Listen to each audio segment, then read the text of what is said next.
हमें पता है बिहारियों की औकात, लेकिन दिल बहलाने के लिए यह भी ख्याल अच्छा है कि एक बिहारी 100 पर भारी। लेकिन बिहारियों के साथ दूसरे राज्यों में क्या क्या होता है, जो दूसरे राज्य गए हुए बिहारी है वह बखूबी जानते हैं।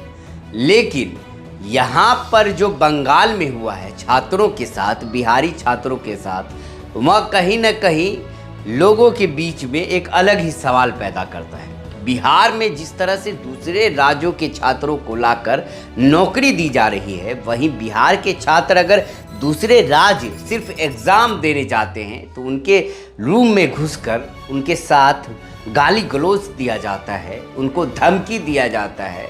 सोए हुए होते हैं तो लात मार के उठाया जाता है, और जब वो उठ जाते हैं तो उसका डॉक्यूमेंट्स मांगा जाता है।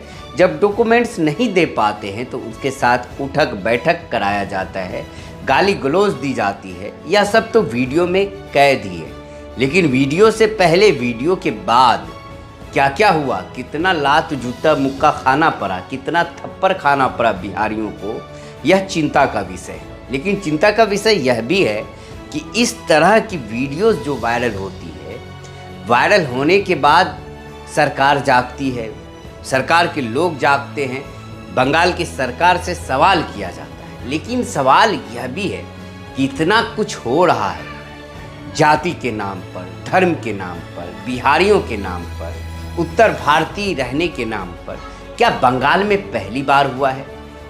बीजेपी के गिरिराज सिंह हैं, वह बंगाल सरकार पर हमलावर है, लेकिन जब गुजरात में होता है तो उनके मुंह में दही जम जाता है, जब मुंबई में होता है तो उनके मुंह में दही जम जाता है, बाकी राज्यों में होता है तो उनके मुंह में दही जम जाता है। लेकिन बंगाल में सरकार ममता बनर्जी की है, इसीलिए लोग ज़्यादा हाय तौबा कर रहे हैं। लेकिन जो दोषी थे उन पर कार्रवाई की गई है, सिलीगुड़ी के पुलिस ने उनसे अरेस्ट कर लिया है।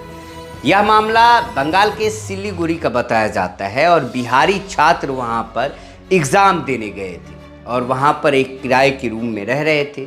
बंगाल के पक्खो संगठन के कार्यकर्ता वहां पहुंच गए। पहुंचने के बाद काफ़ी हंगामा हुआ, और बंगाल के पक्खो संगठन के कार्यकर्ताओं का आरोप था कि यह छात्र गलत प्रमाण पत्र बनाकर, जो आवासीय प्रमाण पत्र यहाँ का होता है बंगाल का, वह बनाकर बंगाल में नौकरी पाना चाह रहे थे। बंगाल में डोमिसाइल नीति लागू है, आप सभी को पता होगा कि बंगाल की जो सरकारियाँ नौकरी हैं उस पर सिर्फ बंगालियों का अधिकार है।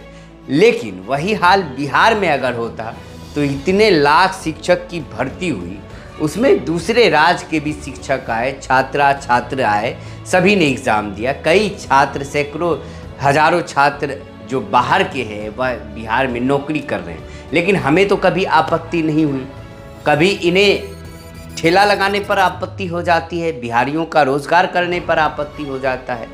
लेकिन बिहारी हमेशा जलील होते रहते हैं, और इतने दिन सरकार चली है, चाहे नीतीश कुमार हो या लालू यादव हो, लेकिन बिहारियों का पलायन कभी नहीं रुका है। और इसकी सबसे बड़ी समस्या है बेरोज़गारी।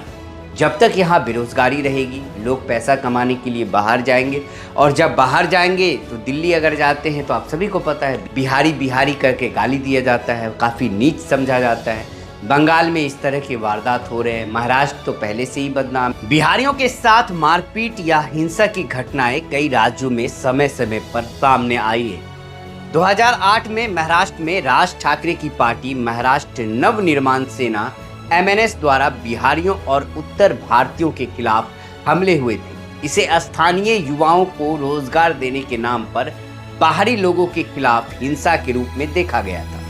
वहीं रेलवे भर्ती बोर्ड की परीक्षा के दौरान बिहार और उत्तर प्रदेश के आए हुए छात्रों पर हमला हुआ था, जो एक बड़ा मुद्दा बना था। वहीं असम की बात करें तो असम में 2012 के दौरान बांग्लादेशी घुसपैठियों के खिलाफ तनाव के कारण उत्तर भारतीयों, खासकर बिहारियों के खिलाफ हमले हुए।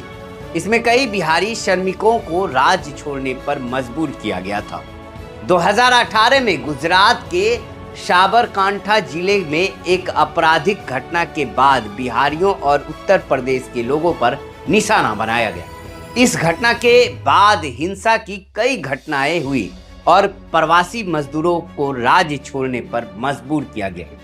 अगर बात पंजाब की करें, कुछ स्थानों पर बिहार और उत्तर प्रदेश से आए मजदूरों के खिलाफ भेदभाव और हिंसा की घटनाएं दर्ज की गई है। हालांकि यह महाराष्ट्र या गुजरात की तरह बड़ी घटनाएं नहीं थी, लेकिन वहां भी घटनाएं हुई हैं। ऐसी छोटी छोटी घटनाएं हैं जो गिनती में नहीं आई हैं, खबरों में नहीं आई हैं, लेकिन दूसरे राज्य में बिहारियों के साथ लगातार हो रहा है। इन घटनाओं के पीछे मुख्य कारण प्रायः आर्थिक असमानता, रोजगार का संघर्ष और राजनीतिक फायदे के लिए बाहरी लोगों के खिलाफ जनमानस को भड़काने का प्रयास रहता है। ऐसा ही लगातार देखने को मिला। लेकिन बिहारी हैं भाई, कहावत है कि आओ ना हमारे बिहार में ठोक देंगे कट्टा कपार में। लेकिन बिहारियों को कितना बाहर में जलील होना पड़ता है, कितना लात जूता मुक्का खाना पड़ता है। तो जो बाहर जाते हैं बिहारी, तो उन्हें पता है बखूबी। अब जो बाहर भी कमा रहे हैं, दूसरों का लात जूता मुक्का खा रहे हैं, दूसरों का प्रताड़ना झेल रहे हैं, उनके बेटे यहाँ पर स्टेटस लगाते हैं कि आइए ना बिहार में ठोक देंगे कट्टा हम कपार में। लेकिन बिहारियों को बिहार सरकार की वजह से प्रताड़ना मिलती है, क्योंकि अब तक कोई ऐसी नीति नहीं आई। बिहार में बेरोजगारी बढ़ी है, गरीबी बढ़ी है, लेकिन सरकार इस पर पहल नहीं कर रही है। सरकार को पता है कि पलायन प्रमुख समस्या है बिहार की, लेकिन सरकार यहाँ पर हिंदू मुसलमान करने से जब फुर्सत मिले तब ना कोई काम होगा। गिरिराज सिंह जैसे लोग जहाँ पर महाराष्ट्र और गुजरात में अगर बिहारियों को मारा जाता है तो चुप बैठते हैं, और जब बंगाल में होता है तो हल्ला करने लगते हैं, बंगाल सरकार को ही दोषी ठहरा देते हैं। बहरहाल खबर कैसी लगी और बिहारियों को क्या इस तरह हमेशा जलील होना पड़ेगा? अपनी कमेंट हमारी वीडियो में जरूर करें, अपनी राय जरूर दें और इस वीडियो को ज़्यादा से ज़्यादा शेयर जरूर करें।